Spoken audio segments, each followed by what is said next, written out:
Hi, my name is Steven Snider, and I am really excited to be here interviewing Tanesha Westcarr. I got to meet Tanesha 2 years ago at a sustainable development conference in Jamaica, and we are both huge advocates for our country and its sustainability. And so that's why I was really excited to have Tanesha come and talk to you about leadership and to share her perspectives and her background. So let me not steal the spotlight too much here and focus on Tanesha. Please, introduce yourself and tell us a little bit about what it is you do. Thank you so much, Stephen. It's such a pleasure to be a part of this fantastic initiative and to share my story with so many other people. So my name is Tanesha. I am a postgraduate student. I'm doing a master's in international development. I'm also the chairperson of the Global Jamaica Diaspora Youth Council. I'm based in the UK, but a lot of the work and contribution that I do is connected to Jamaica and Jamaicans all around the world, getting us culturally connected and also thinking about how we can contribute to nation building. That's very important to me. I also work within an institution here in London doing events management, and I'm also a fellow at Goodenough College. So I do a lot of things and operate in a leadership capacity in most of those roles. Yeah. And not only do you do a lot of things, but you do them very well. Like I'm constantly impressed with like the quality and like how your value system is very, it's part of the work you do. So I'd be really interested to hear your thoughts on leadership and what that means to you. Yeah, I definitely believe in operating in excellence in whatever you do.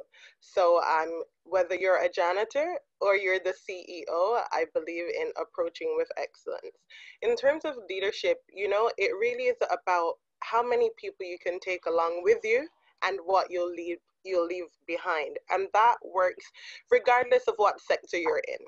So I think it's important to have a clear vision, and then you can start to think about who you can align with that vision, people who believe in the vision, and people who have the necessary skill set. So team building is a major part of leadership, having the right people on board who have the right skill set, who have the right time commitment as well, and who can really push forward and be an ambassador of your movement, whatever that is. I'm also very big, and this is something that I've learned, as you continue to grow within your area, your sphere, your industry, it's important that you start thinking about succession planning. So when I started the Global Jamaica Diaspora Youth Council, for example, it started out as just myself here in the UK and connecting with a few people across the world who had a real interest in paying it forward with their talent and time in Jamaica. And I thought, how am I going to ensure that beyond the people who are currently involved, there is some sustainability in the movement so that, when we move on to different initiatives, this particular movement would continue. So sustainability and succession planning is a huge part, but you can't have that unless you have people who buy into your vision, who take it on board as their own, and also who take consistent action, right? Because if you don't have consistent action, the momentum drops. The energy and the excitement towards your vision or your product or service, whatever type of industry you're in, will begin to slowly decimate, right? So it's important that when you're thinking about building any type of business, you start thinking, how can I make what I want to do very clear? How can I have as many people on board who also think I can be a part of making this difference and that they feel compensated? Now, compensation may not always come in the form of money. It could come in the form of, that feeling you get from a voluntary service that makes you know you actually made a difference in somebody's life. So when I was starting the council, it was important that care and communication were right up front. with whomever I communicated with, because I needed those people to also be ambassadors of the movement. And as they interacted with other people, they had the confidence to represent the organization, but also continue that care and communication when they delivered to everybody else. So that's something that, you know, I'll highlight. Having a succession plan from the very beginning, always thinking about like, what is your 3-year, your 5-year plan? How does this impact other people? Is it duplicatable? How are you treating the people who are connected with you? You know, people buy people, they don't buy products. So whatever your product is, as long as you have people who believe in the vision, who are consistently taking action towards that vision, and who have in mind succession planning, this is bigger than me, it will always keep the value of the product, whatever that is, high, right? It will always keep the value high, because it's not about you.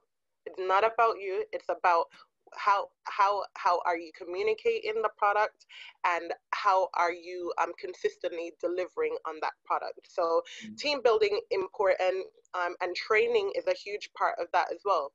So if you're going to have any type of succession planning, you're going to get the right people on board, but you're also going to put the necessary steps in place to ensure that you're capacity building, right? And that it outlives you. So I'm really big on succession planning and all the things around team building that keep people energized, and committed and connected to the project. Yeah. And I've experienced this firsthand as a Jamaican diaspora youth. You have brought me into that movement, introduced me to a lot of people, explained to me clearly what you are trying to achieve with the council, what Jamaica is trying to achieve in general for sustainability. And you did it in a very honest and transparent way, right? Where I felt very included in the decision-making process, as I was empowered to help and contribute to this. What is it about this process that, you know, why are you personally so motivated to do this? Yeah, so it helps that my background is Jamaican, so I feel a call home, you know, to help my kin, my people, who you know, who still are there, whether they be underprivileged or just don't have access to certain resources or opportunities. And I believe that if you do get the opportunity to, you know, make better of your situation, then you should always look back. Most successful people, if not all, have some philanthropic endeavor attached to whatever they do, that makes them money, right? So as much as we continue to advance in our various areas and interests, it's equally important for us to think, how can I help somebody non-monetarily, right? Something that doesn't give you compensation in money. How can I give something that helps to transform that person's life? So for me, giving back to Jamaica, and starting this movement, I saw a massive gap. There was a gap with Jamaicans that were all over the world who were doing amazing things like yourself, you know, advancing through your education, you know, making real impact in the world. And I wanted to highlight these Jamaicans globally, but also connect them. Right? And the council created a mechanism for that connection and also a pathway to give back to Jamaica. So I wanted to consolidate the efforts and also connect the people, and create these different streams, you know, of giving back to Jamaica. That was very important to me. And of course, because I've been thinking about people all over the world, I also had to think about my own time commitment. Because when it was morning in Australia, it would be night in the Caribbean, you know? So and this is why I say people have to buy into your vision. They have to be, you know, connected to it, and they have to sell it, because you can't be awake all the time in every time zone all over the world. You have to have people who, you know, hear you, believe in the movement, and then will champion it and pay it forward. So that's why it was important to me. And then I found people who had similar interests, though it may have been expressed in different industries, but they had the same interest in, you know, developing the nation, in giving back, and in connecting with people globally. Yeah, yeah, and it's tough organizing a large group. There's the time. Absolutely. Oh my God. There's the time zone issue. Like I'm struggling with doing these interviews with people all over the world, so I know on a very practical level that is. But then also those differences in people's views and what they're trying to achieve, and like you Yeah, said, there's all of these really great projects that are happening. So connecting people allows for those synergies to happen. yeah, What definitely. what do you see as like the next steps for you, like in this process? Like how do you continue to make this grow? Right. Great question. For me, I'm big on systematization, and you know, like for me, it has to be duplicatable. What are we doing? And I'm constantly doing evaluations.